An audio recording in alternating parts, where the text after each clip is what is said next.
Welcome to the webinar. We'll get started shortly. Before we begin, here's how to earn CPE credit. Unlike traditional CPE webinars, there are no polling questions or attendance checks during the presentation. Instead, you will demonstrate your knowledge by taking a brief multiple-choice quiz in the Earmark app. Search for the free Earmark app from the App Store or Google Play Store, or scan the QR code on the screen. Open the app and create an account. Be sure to use a valid email address because we'll email you your CPE certificates. From the home screen, scroll down to find the course. You can also tap the magnifying glass icon to search for the course. Tap on the course artwork, then the Enroll button. On the Course tab, you'll find the recording and quiz questions. If you don't see the quiz yet, don't worry. We'll email you when the quiz is available. Complete the quiz to earn your CPE certificate. If you have questions or need help, email us anytime at support@earmarkcpe.com. Now, on to the webinar. Hello, everyone, and welcome back to Earmark. I'm your host, Blake Oliver, joined today by Alan Whitman. Alan Whitman is a seasoned executive and highly recognized leader known for his ability to inspire and navigate people around bold ideas and uncomfortable change. During his nearly decade-long tenure as chairman and chief executive officer of Baker Tilly US, the CPA and accounting firm grew revenue by 3 times, went global for the first time while expanding into 15 new domestic markets, and successfully completed over 20 mergers and acquisitions in a matter of a few years. So I'm very eager to talk to you, Alan, today about what you did at Baker Tilly and how you think we can improve CPA firms based on your experience. Welcome to the show. Thanks, Blake. Thanks for having me and looking forward to the conversation. So let's dig right into it. You were the CEO of Baker Tilly for years. Mm-hmm. I assume that you started there. Like, did you work your way up at Baker Tilly? No, I started off in the big 8, 654. Okay. I was a tax guy by background, left the big 4 at the time and then joined Baker Tilly. It was named something else prior to becoming Baker Tilly. And that was in 2003. And I was immediately asked to build an international platform. And neither my predecessor nor I knew what that was. We just said, we'll figure it out. We did. And then one thing led to another. And I was elected to be the next CEO in the fall of 2014 and began leading the firm in summer of 15. Firm grew a ridiculous amount during that time. That must have been quite a wild ride. You mentioned the revenue in your bio, but like in terms of headcount, where was Baker Tilly when you started? Where did it go? Yeah, like I want to say it was something like 1,800 people. It grew to 6,400 people when I retired. On many continents around the world. The largest concentration of individuals was here in the United States. But it grew tremendously. So now you are a consultant. You're helping other firms to what you call break the mold. You've trademarked this term, break the mold. Mm-hmm. So this is interesting to me because you had a lot of success at Baker Tilly, and I assume like most other big firms, Baker Tilly is operating on a traditional model. But you're saying that CPA firms can't do that or shouldn't do that. They should break the mold. What do you mean by break the mold?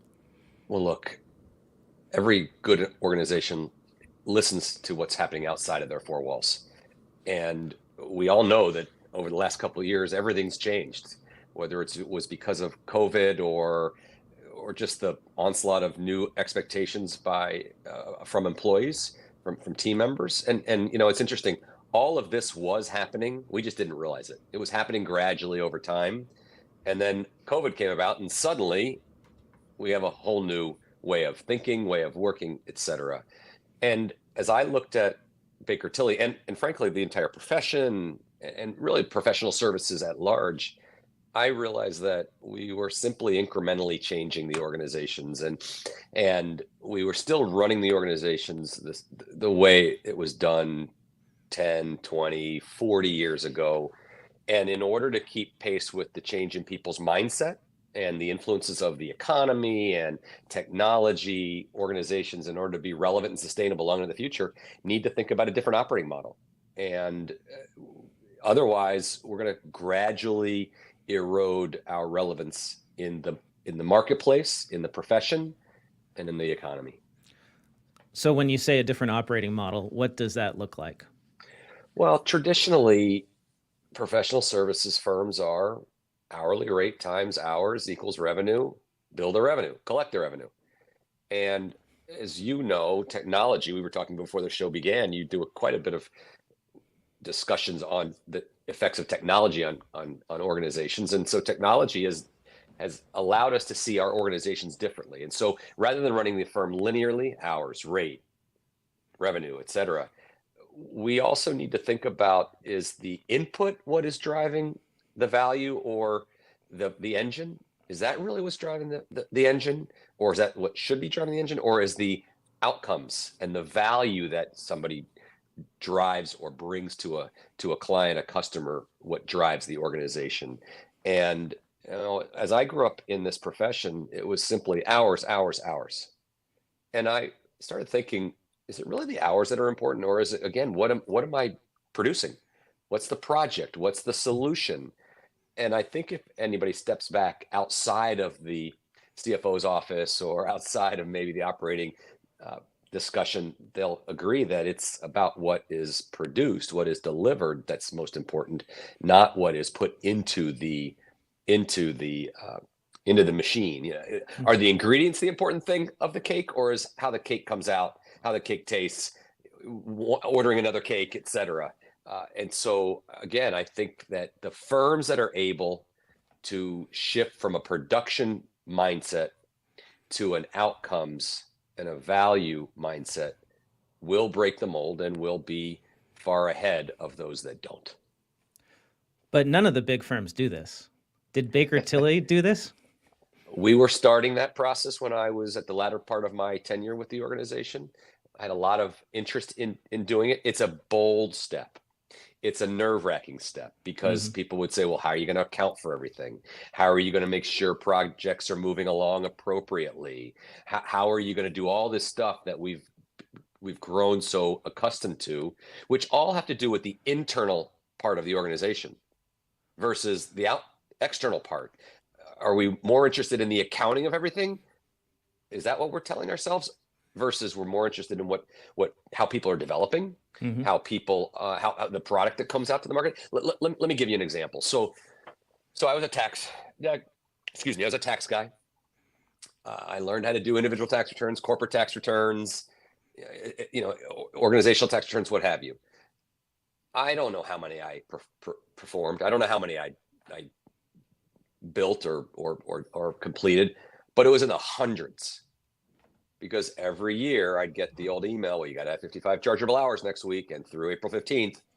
Never did we really say you have to get this many projects done. We just said hours, because we said if you get the hours done, then the projects happen. Okay, I'll buy that. But I must have done, let's just say I did 350 individual tax returns over my career. Did I really need the last, I don't know, 200? Was I really learning anything?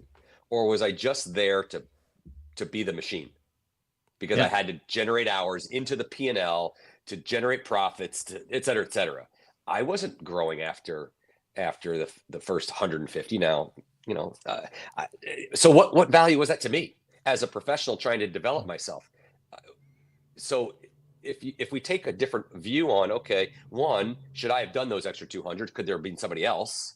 Or maybe we should be focusing on what I deliver, what the outcomes of my effort versus the hours that we're in. I, as a young associate or senior, I'm probably going to have a more fruitful and more enjoyable upbringing in the profession, and I'll be able to take on more, actually more valuable, maybe even higher valued, billable projects, and I'll achieve more in my career. So, look, it's both from an individual perspective and the career development perspective, as it is from. I just think we're missing the forest of the trees. We're focused on the inputs. Is the business model for a professional services firm just charge hours, bill hours, put hours in the system, or is the business model to deliver value to its clients?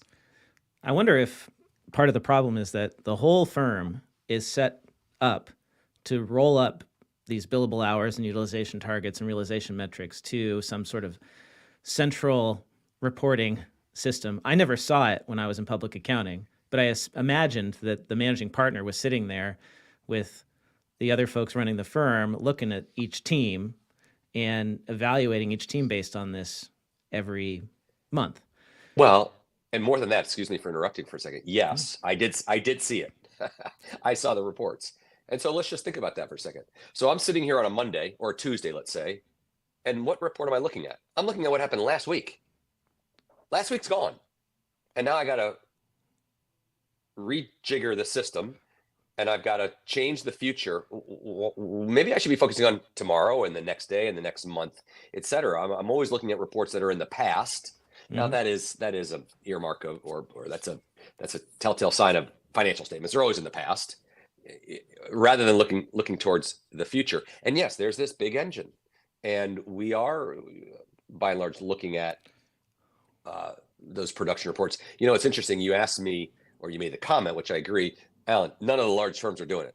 You're right. Interestingly, I'm lucky enough to have a friend who's very, very high up, like in the upper echelon of one of the big four firms, and we meet, and it's interesting how what they're focusing on at $20 billion of revenue, and what Baker Tilly was when I was the CEO at $1.2 billion, whatever it was. It's basically the same stuff.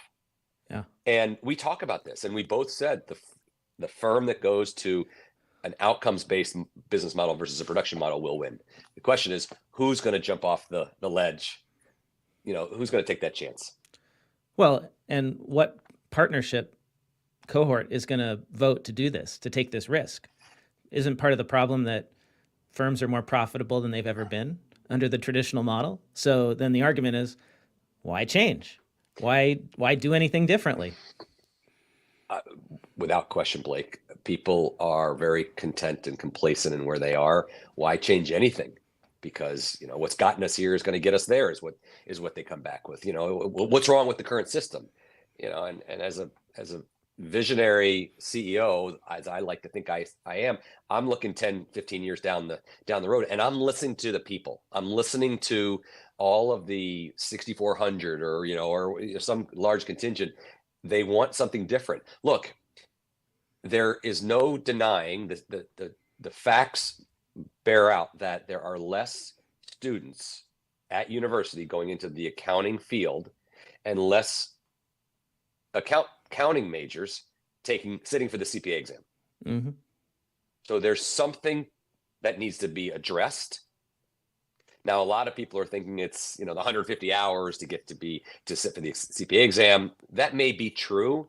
I believe that it's the archaic way the CPA firms and the professional service CPA firms operate, because the students they want something different.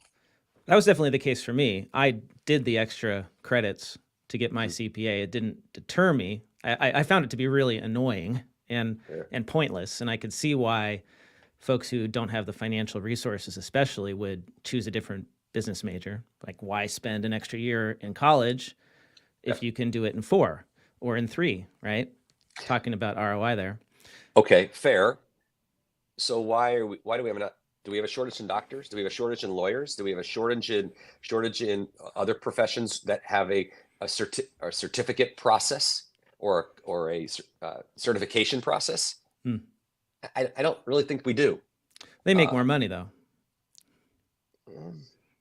I mean, at the beginning, a doctor makes more money at the beginning. Excuse me for revenue, and they've got $300,000, $400,000 worth of debt. So I don't know. True. The economics of it are different. I frankly think, and I've been very vocal about this, that the operating model of CPA firms is archaic and it's not fancy. Yeah, it's just not exciting. Yeah, and that was so. For me, I was a manager at a top 25 firm, and I tried. I came in there and I lasted about a year before I gave up. I tried to make things change. I even proposed a model where my team would not bill for time, and we wouldn't fill out timesheets, and it couldn't go through. It couldn't happen because we all had to roll up into this archaic hourly reporting system. I kind of tried to hack it by saying, well, we'll just put in like default hours, but the firm just couldn't do it. Yeah. And it didn't seem like there was any appetite in the firm to do anything more than grow 10% per year, which is still a lot, right? I mean, Yeah, in an sure. accounting firm, that's a lot, but Yeah. in a tech company, that's pathetic. So I went into Right. tech, I gave up. And Well, I'm a look at you. CPA, but And you get to wear t-shirts every day, and you probably couldn't wear a t-shirt back when you were a manager. and I work from home, and now all the accounting firms are working from home too. It Yeah. seems like.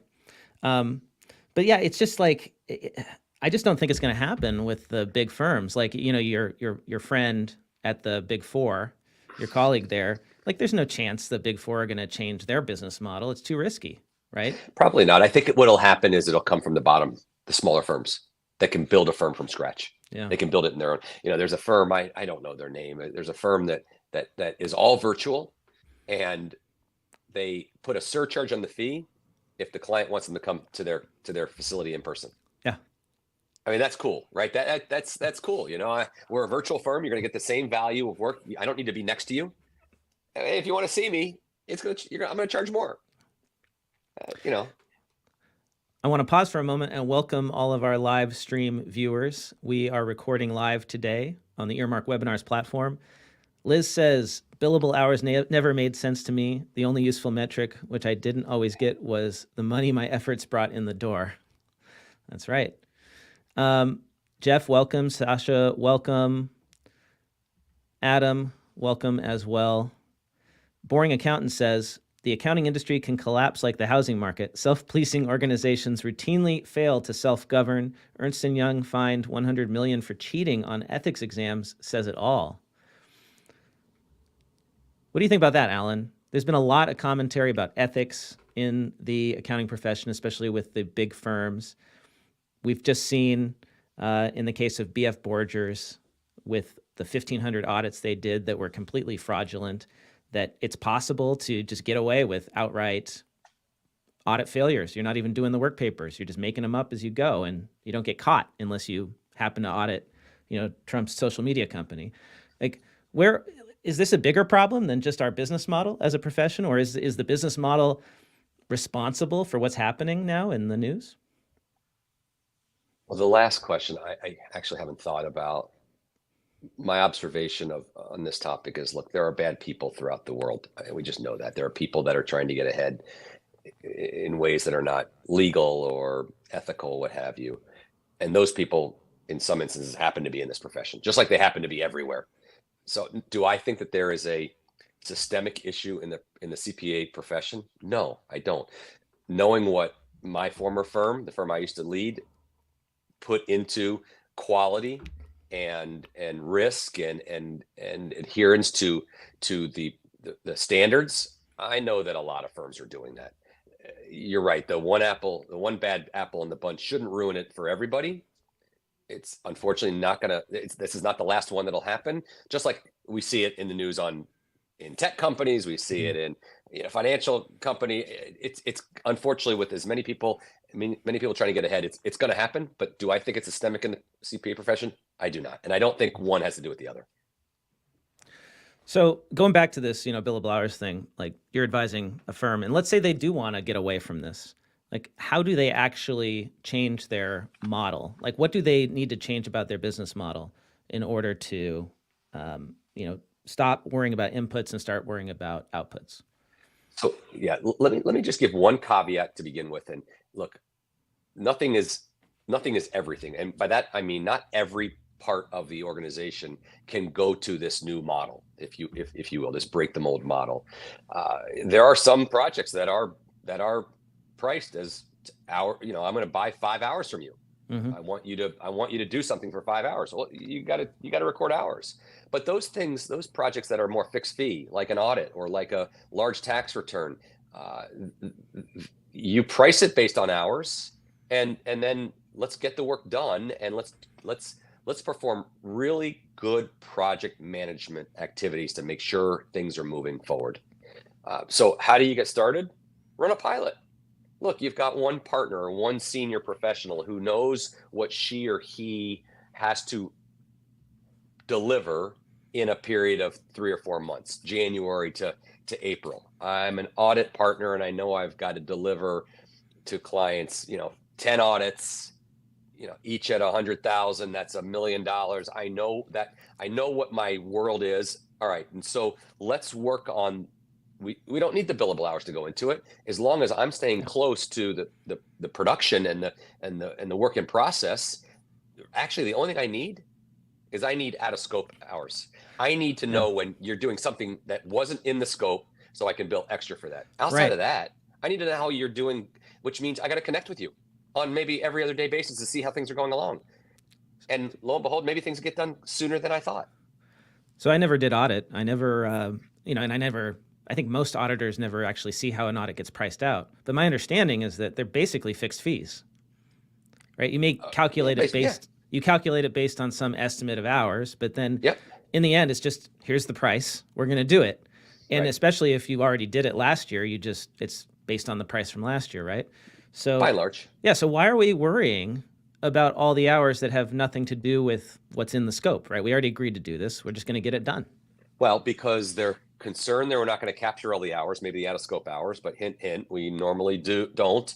And even if we do capture them, we don't bill them as much as we should. We're a little sheepish because we don't have good communication with clients. And this is not just the CPA world. This is lots of people in customer service. And second, I think the firms are comfortable with how are they going to accrue revenue, percentage of completion. If there's 25% of the hours in the system, that means we're 25% done. That's kind of a fallacy because there's write-offs, there's inefficiencies, et cetera. Talking to the people on how far they get along and really looking in the file is a better indication than how many hours it took. So again, it goes back to Blake, what you said is, well, we got to put it in the system so we can run the report so we know what our revenue is in January. And oh my gosh, I've got a big write-off in April. So I really didn't record. I recorded too much revenue in January because I got this write-off in April. Well, maybe I should have paid more attention to the project than the hours that were in the system.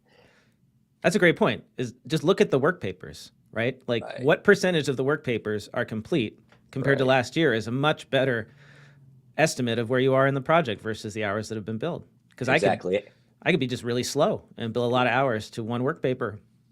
Well, and some would say, well, then we won't know if Blake is really good at what he does. If he doesn't put the hours in, we won't know. Yeah, we'll know. We know exactly if Blake is able to do it or not because we know how long it takes him. We know what it should take, and so you don't need the hours. Nobody's going to come to you and give you a review and say you spent 45 extra hours on this. It's, hey, you're not getting things done. I mean, Well, the thing that really annoyed me is that I'm really good at automating. I've automated my own job many times. Right? That's how I've built businesses.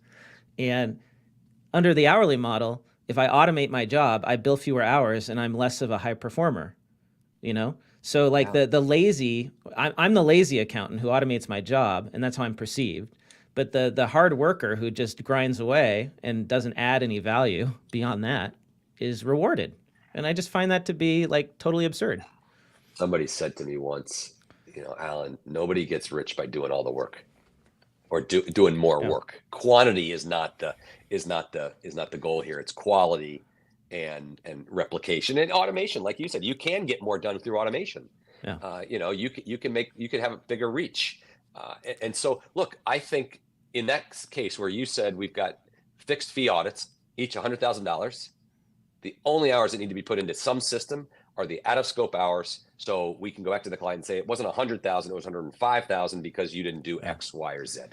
And reward the staff for billing the out of scope hours because, give them a piece of that because then they have incentive to record those as opposed to just eating them, which is what happens. Right. And again, there are a number of instances where hours, the investment of time is what is the metric that's being valued, but that's not everything.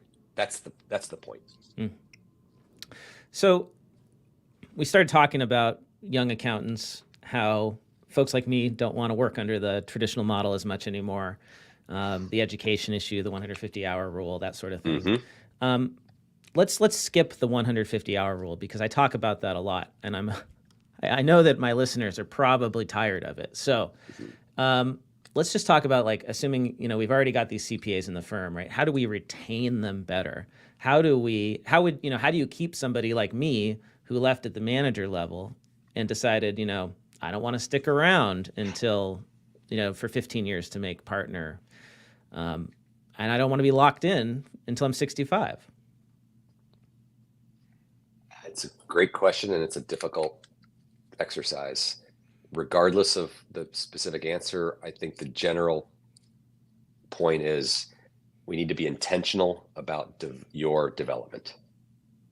We need to get to your level, Blake, and look at what your wants are and how we can best put you in the right seat on the bus. You said you're a great automator. Seem like a smart guy. Well, if you want to automate, maybe we take you into another part of the organization to help us automate our system. And you'll still be in the CPA profession. You'll still be at the firm, and you'll be helping us automate, which is an opportunity, responsibility that fits your desires, rather than just fit you into a system.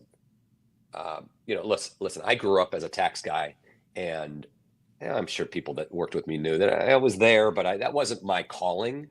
And so when I got the opportunity to build the international platform, it was like freedom. And I had been in the profession for 15 years.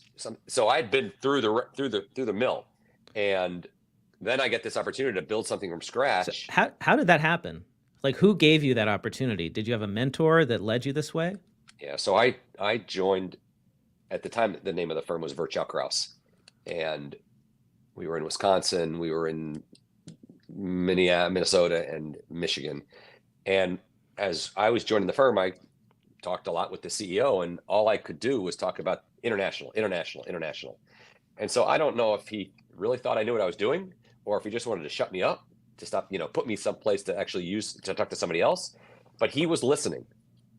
Tim Christian, who was my predecessor, great leader in and of himself. He took the firm from 30 million, something like that, to 475, build it, on his back with all of his partners. Great leader. He saw something in me that I was not prone to sitting behind a desk and doing it the old-fashioned way. And so, unbeknownst to me, he began talking to the board. And he came up to me 1 month to the day after I started with the firm and said, "It's yours if you want it." And I'm like, "What is mine?" And he said, "This international thing." And I said to him, "Okay, what's that?" He goes, "I have no idea. You'll figure it out." And so he took a chance on me. And I've taken a chance on many people that knew nothing about or didn't have the technical experience.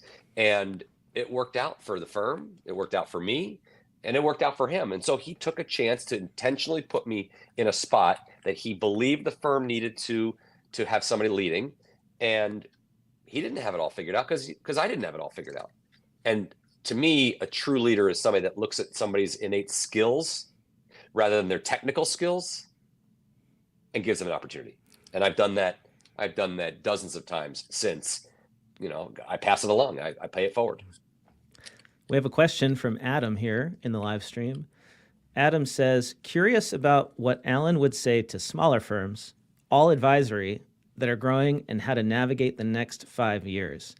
Thinking about the business model, technology, and the pressure of private equity in the accounting market, what does he think of CAS, client advisory, as a tax guy? Well, I'm going to say I was a tax guy, but I get the point of the question. I love CAS. I think CAS is awesome. I think CAS is repeatable. It's automatable. It is huge value. It fits or feeds a need, solves a need, a pain point for smaller, and frankly, I've seen it in larger companies whereby it's not a core competency of what they do. So outsource that to a group whose core competency it is. So I love CAS, and I love all advisory firms. I think that is a huge there's a huge opportunity for all advisory firms to build something very unique. How to navigate the next 5 years.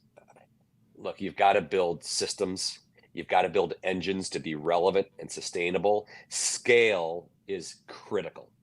Building scale. You don't need to be all things to all people. You need to build scale in a few things to be known for those things. Scale, as I like to say, scale gives you a lot of stuff, but the two most important things that scale gives you is financial capital, earnings to redeploy or to deploy back into the company through rewards or investment, et cetera. And it gives you, the second thing it gives you is intellectual capital.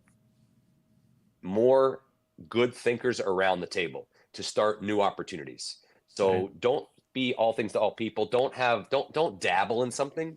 Go deep in something. The old mile wide, inch deep. You need to go miles deep in a couple of things and then keep adding, but quickly find a way to build scale. So what's an example of something at Baker Tilly where you went deep? So I remember our public sector practice, traditionally an audit practice. And we found a couple of advisory practices, and I was talking to the leader and the second leader, and the leader couldn't figure out which one to go after.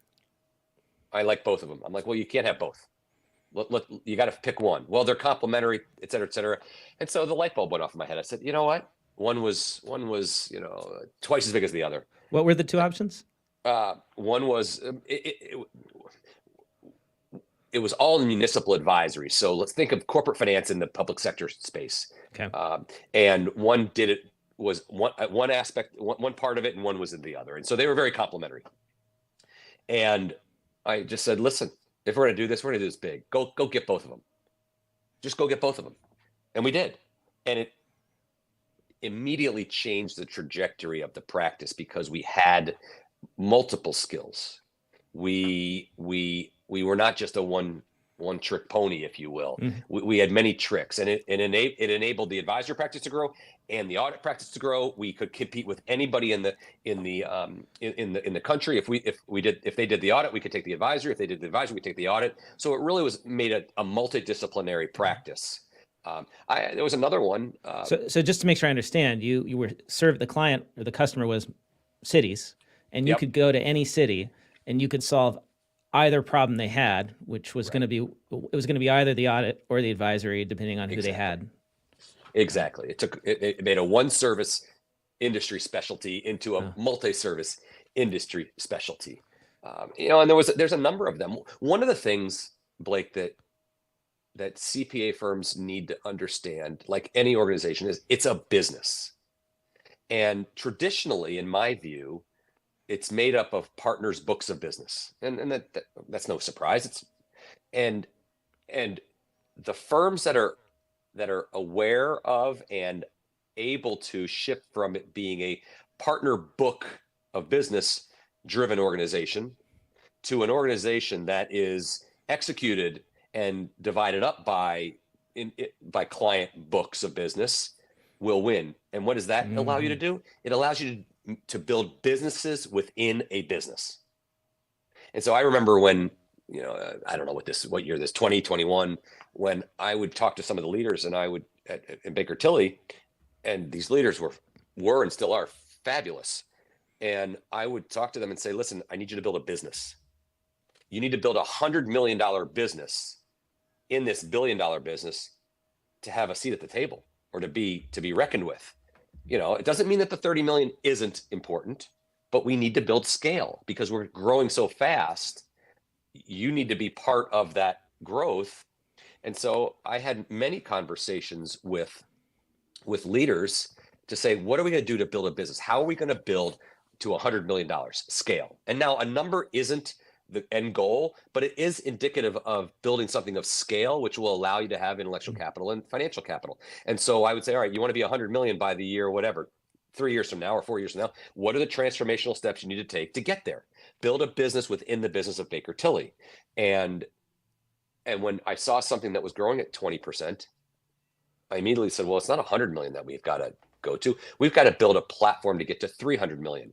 And it was pushing the leaders to think more broadly, to think of this as a business, both organic growth, acquisitive growth, building the skills through people development, et cetera.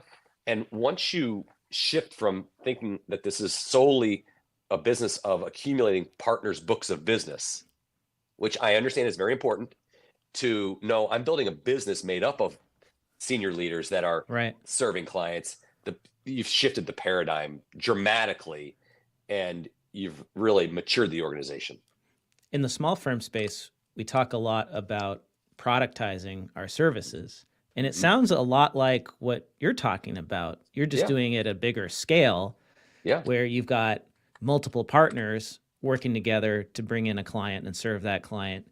as opposed to it just being owned by one partner. You can only serve, you can only do so much when it's one partner owns that client. Right. And look, the smaller you are, the harder it is to scale because there's so many that the partner can't get to everything, right? So you do either have to automate, to your point earlier, or you have to productize where you're not dependent upon the clicking of the clock. Listen, every hour that passes, you lost an opportunity to make revenue, or you made as much revenue as you could, and that was it. I was just talking with the board chair of a $100 million advisory firm, and we sat for 30 minutes talking about productizing and building products where they traditionally were an hours based or time materials based organization. And I said, I love this because you can expand that and you can get that out in the marketplace exponentially as a product versus deploying people that can only do so much every click of a minute, click of an hour. We have a question from Don Mills. How long was it from the time you were handed international to the time you were running the area the way you envisioned? Great question, Don. So I was handed the reins to build international in December of 03, January of 04. I did it for about 8 or 9 years, and it was a push because we were doing things differently. We were doing things with people over in Europe. My first country desk platform was with Israel, and people in the Midwest see what's on CNN, and it's unfortunate that we're going, we have the same situation now, but they were really nervous about that. But it was a fabulous country desk platform, and then the Germans and the Chinese, et cetera. So I did that for about 8 years, and then I came back to be the managing partner of the Michigan practice for about 4 years. And then I was in a bus on my way to an evening event at a partner meeting, and a longtime partner leaned over and said, "You should put your name in the hat to become our next CEO." And of course I laughed because I was from a small market, and I had only been with the firm for a few years comparatively. And Lynn looked at me and said, "No, you really should put your name in. A lot of people trust you because you're building something on behalf of the firm, not just your book of business. And that goes a long way with us. People trust you and they like what you've built." And so I did, and one thing led to another, and I was the CEO. So it was 2004 to 2015, 11 years. What was the most difficult part about building international? It wasn't a service specifically. I wasn't just building international tax services.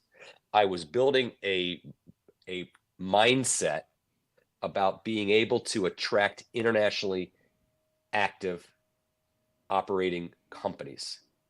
So it was less tangible than it was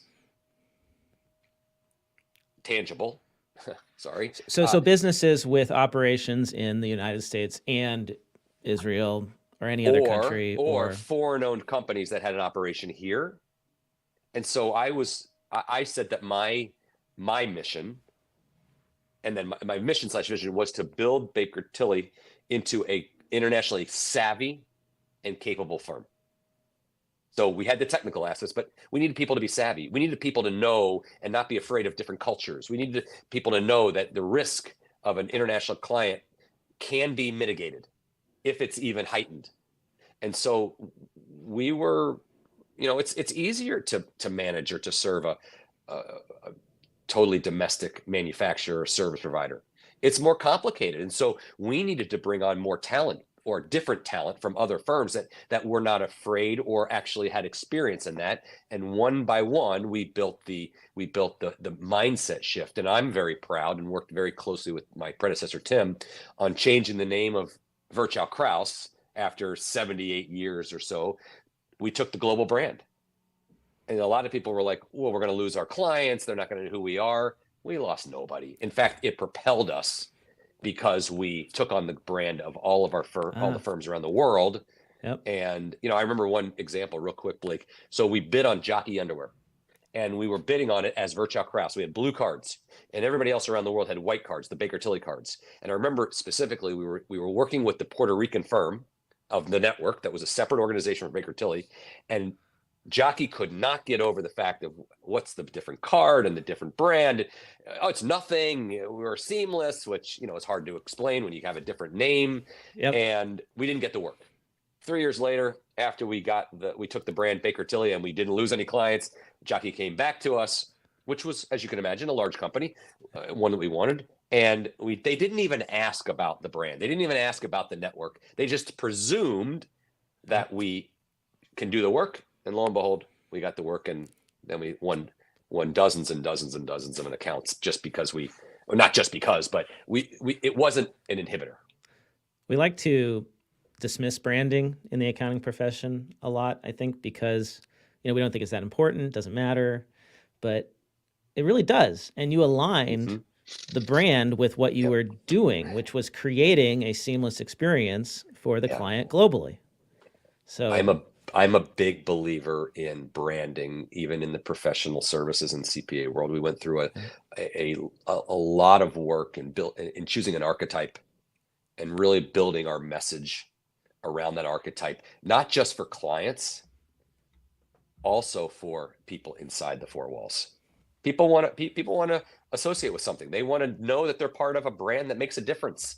Yep. It's not just clients, it's the people. And if the people are living the brand and the purpose and the mission and the values and the mission and vision, there's no counting what they can do. I was talking with the CEO of the Illinois CPA Society, Jeffrey Brown, and he pointed out, we were talking about the recruitment issues, the pipeline problem, and he had a great insight, which is that he thinks that the problem isn't necessarily the hours, like you said. It's not necessarily what you're doing. People are signing up to be accountants, to do tax returns, right? We know what we're getting into. I knew what I was getting into. But he said there's a difference between what the firms are saying when they're recruiting and then what the actual experience is when you get in the door. And it's a big difference. And that's in his opinion, that's what's causing people to leave. What do you think? Well, I'm not going to argue with him. I don't know if it's a big difference, but look, in the courting time, in the dating phase, it's fun.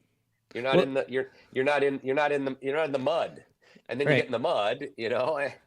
The interns get paid overtime. As soon as then you're not an intern, you don't get paid the overtime anymore. And then they work the least. And Big Four Transparency, it's a great website where you get crowdsourced compensation data. Dominic over at Big Four Transparency did a study of all of his data points he's collected. And he found that as people move up the ranks, their hours increase. So you have interns working a normal schedule, right? But then once you get up to like senior, manager, director, partner, you're working closer to 50 hours. And actually the partners who replied to this study are working over 50 hours a week. They're working the most. And I just thought that's completely backwards, right? Like if you move up, shouldn't you be enjoying a bit of the fruits of your labor? I don't get it. Well, there's a ton embedded in there. One, on some level, it's their own fault because they're going to say, well, it's easier for me to get it done than give it to somebody else and train somebody. Well, that's your own fault, right? Two, their firm is not automating the way they need to. Three, a lot of the partners love what they do. They're defined by it. And the partners that are in place now were not hit by the bug, let's say, that of this new way of thinking. There's a whole generation behind them that will be different, and that's why they're not going in. Look, let's go back to the gentleman's comment about the courting is different than the reality. And so, what does it say about, let's say, investment banking firms or PE firms, right? Do they say, yeah, you're going to come in here, you're going to work your ass off, you're going to continue working, et cetera, et cetera, et cetera. So they don't sugarcoat it. But there's something else that happens when they're in the organization, I believe, that is different and more developmental than in my profession. Well, and it may be the money aspect. So let's change the paradigm of the money aspect. Here's my question for all the leaders. What will it take to pay somebody, a new associate, 85, 90 grand. There's something what will it take? Because if you ask, can you do it? They'll say no, but there's something that could happen. And it would come out of partner comp, right? That's what would happen. Or we automate the heck out of the process to maintain margins, or we get them trained much more quickly in order to get them doing higher level work. Actually, I have a thought on this. So please. So I did my accounting education later in life because I was a career changer. And the thing that shocked me was the disconnect between what I learned in the classroom and what I was learning on the job. The skills I learned on the job were far more relevant and important and interesting. I'm not saying that accounting theory isn't important and debits and credits don't matter, but most of what I learned in the classroom was not really relevant to what I was doing. And I wonder if the reason salaries are so low for staff when they start is because they really, like, what the schools are teaching us is just not that valuable to firms. And firms have to then basically teach us everything we know, right? So why would, basically the starting salary is an indicator of the value of what I have learned in school. So I just think firms don't value what the traditional accounting education offers anymore. That's my guess. And that's also why I think when you do surveys of CPAs, like owners of firms, like 80% of them say that the extra year of education that we require like adds zero value. Mm-hmm. Yeah, I don't know if I have an answer for that. Again, I'm going to compare it to others because it's working elsewhere, and I've had the fortune of working with a number of PE firms since I've retired from Baker Tilly, and I don't know if those first year analysts were really trained to do the stuff that they're asked to do. I don't know. That's I'm sure. True. Yeah. I'm sure there's a piece of truth in what you're saying. I don't know if I want to upset the academia. I do think there's probably a disconnect. There's not perfect. Like accounting is not that old a profession, right? It was invented in the late 1800s, basically, sure. to support railroads. The second industrial revolution. And the modern accounting firm's only about 100 years old in terms of like the structure that Arthur Andersen invented. So, and accounting used to be a trade, right? It used to be taught as an apprenticeship model. There were very little formal education involved. And now we've gone to this like complete other end where it's like 5 years of formal education to become an accountant. I just wonder like why have we done this to ourselves? Yeah. Okay. But I hear you, but at the same time,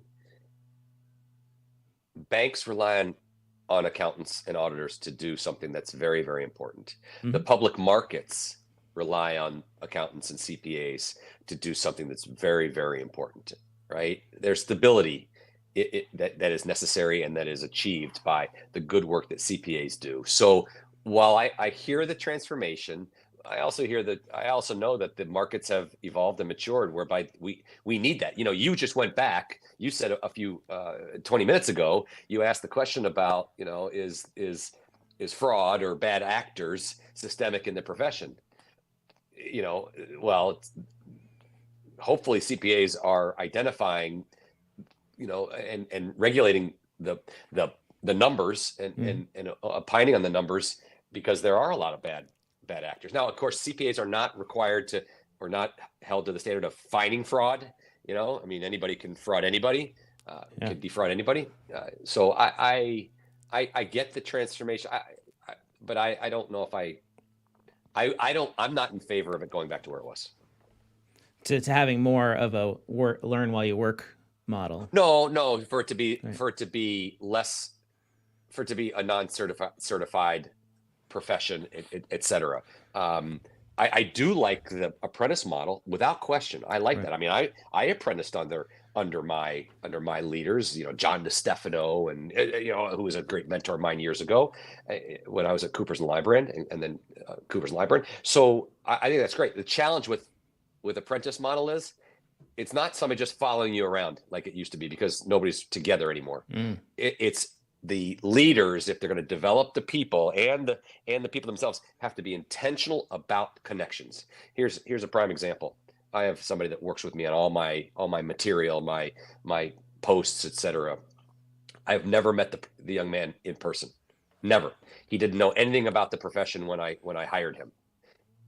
We have been very intentional about connecting every week, a few hours a week, and I've taught him the profession and all the idiosyncrasies, etc., to the point in 3 months where he can write for me, or he can extrapolate my thoughts, etc.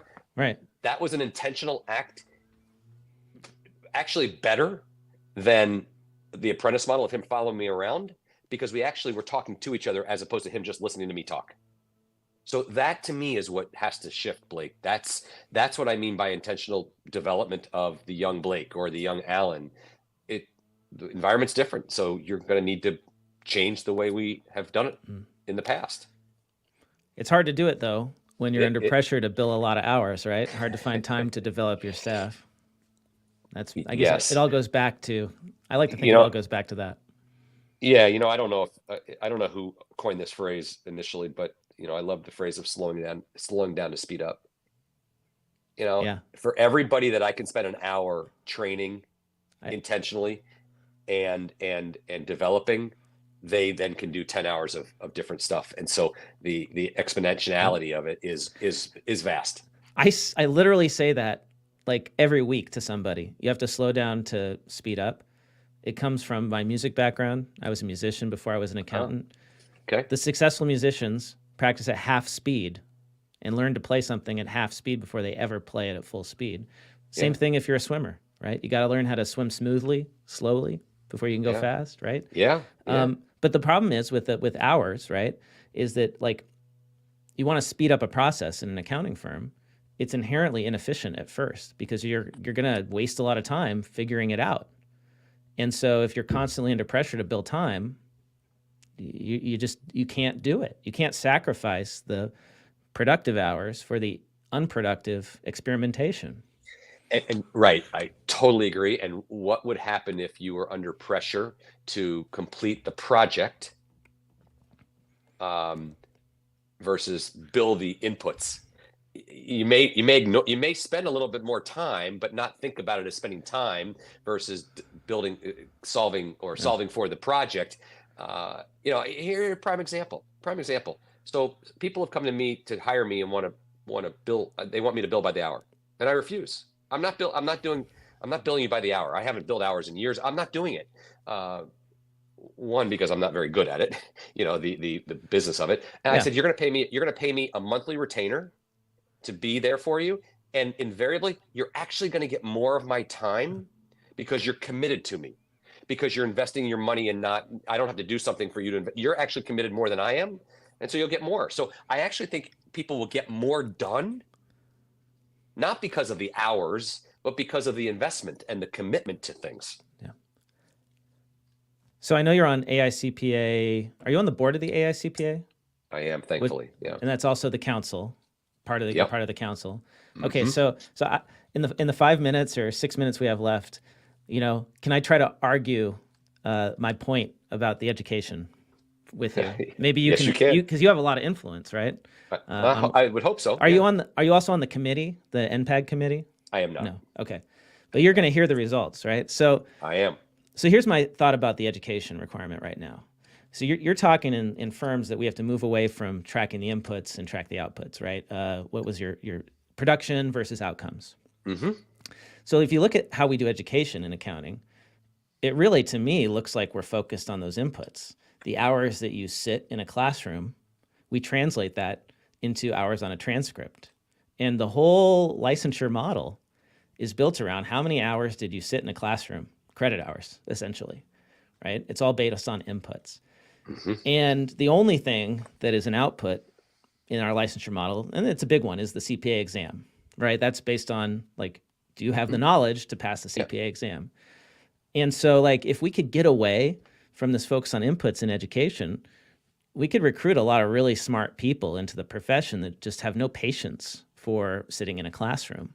Like, I feel like we're losing a lot of those, like those investment bankers, right? They want to go out and they want to do business. The entrepreneurs, they want to go out and they want to get to work. They don't want to sit in a classroom and earn a master's necessarily, right? If they don't feel like they need to. Um, and I was kind of this. I guess I was similar. You know the, the only reason I did it is because I made a poor financial decision of getting a music major to start. And then I went back to school. So for me, the ROI was enormous, right? Versus getting paid to play weddings as a cellist versus what I make as a CPA. But like Yeah. for a lot of business majors, they're doing this ROI calculation. It just doesn't make sense Mm-hmm. for them to spend this extra time in education for what? They're making, in some cases, a lot less money starting out for more education. And I know we can compare ourselves to like doctors and lawyers and stuff, but maybe we shouldn't. We shouldn't. We should just compare ourselves to like the other business majors, right? Because Yeah. that's where people are going. They're going to other business majors. Look, I think that your comment about inputs versus outcomes is, again, this is the same. It's just in a different iterate. It's a different iteration of what I've been saying, and I do think that well, I know that that's a discussion point at the AICPA board.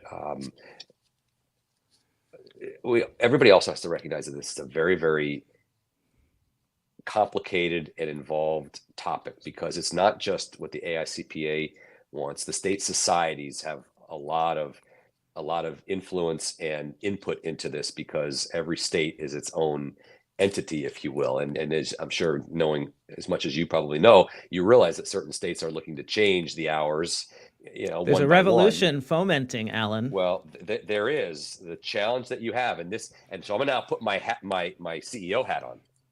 When I'll just, this is me personally, not as a board member. This is Alan. When some of those states, or if some of those states are successful, we're going to have a huge problem on our hands because of mobility. Because if I have less hours in this state and I want to go do work in that state, and that state has 30 hours different, go to 120 versus 150, I can't just do that. I won't be recognized. I won't be licensed. It's like the law, being an attorney.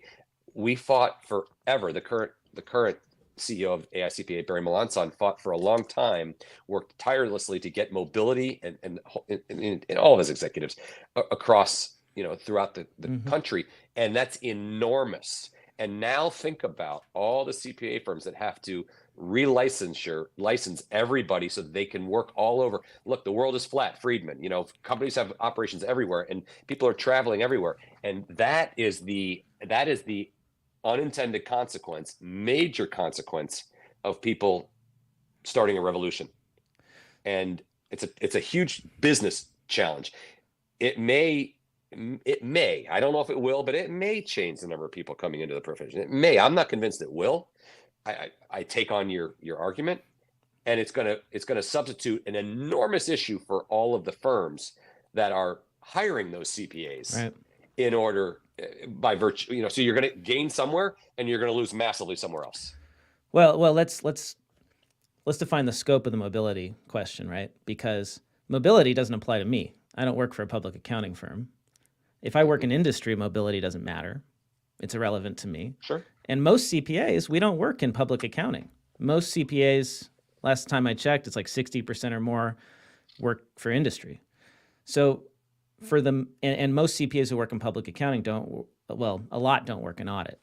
So basically, you've got this small sliver of the profession that does audit and signs a test and reports, for whom this would affect. Mm-hmm. But it's like, what is it? 20%, 30% of the profession, and that's holding back the rest of us. So like, I just don't feel like it's fair to hold up mobility as this, super important thing, because really for most of us, it has no impact. I just wanted to leave you with that thought. No, I appreciate that. There's no question there, so I'm not going to answer it.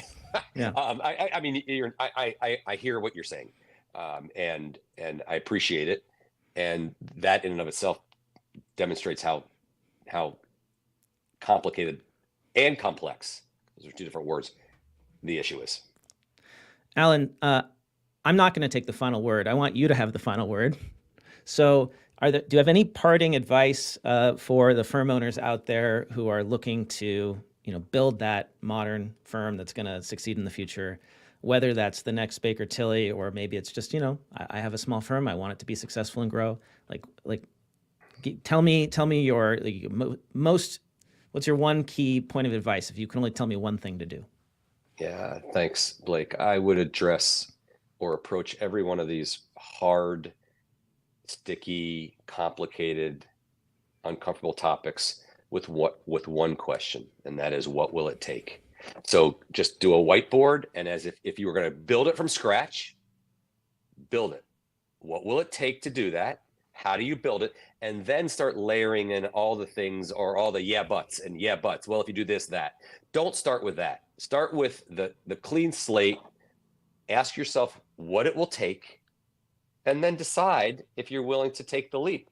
And it's not insurmountable. It is insurmountable when you say, can we do this? Because invariably people are going to say no. And why? And to your point earlier, why would we? Well, if you're trying to blaze new trails and you're trying to lengthen the relevance of your organization and the sustainability of your organization, I believe you need to address these topics. And I in any challenging topic, I start with, what will it take? I figure that out, and then I start knocking down the obstacles, rather than try to start knocking down the obstacles one by one. It's the old top down versus bottom up approach. And if anybody needs help and wants to talk about it, I'd be happy to noodle it with you. Go to alandwhitman.com to learn more. Sign up for Alan's newsletter delivered directly to your inbox. Some great topics in there. Especially, I just love the emphasis on ours has to stop. Number 7 issue. It's a great one. So I've subscribed now. I encourage all of you to subscribe. I will put the link here into the chat. Alan, thanks so much for your time. Don't go anywhere. I'm going to play the outro video here, informing everyone on how they can earn CPE. We'll see you all around soon on a future Earmark webinar.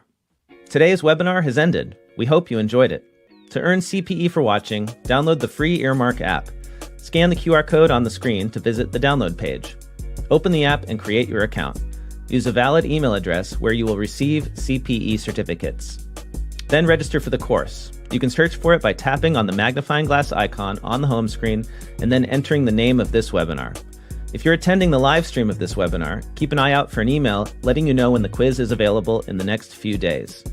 Pass the quiz to earn your CPE credits. Then tap the button to email yourself a CPE certificate. Stay tuned for more webinars from Earmark. We appreciate you joining us today, and we look forward to seeing you again soon.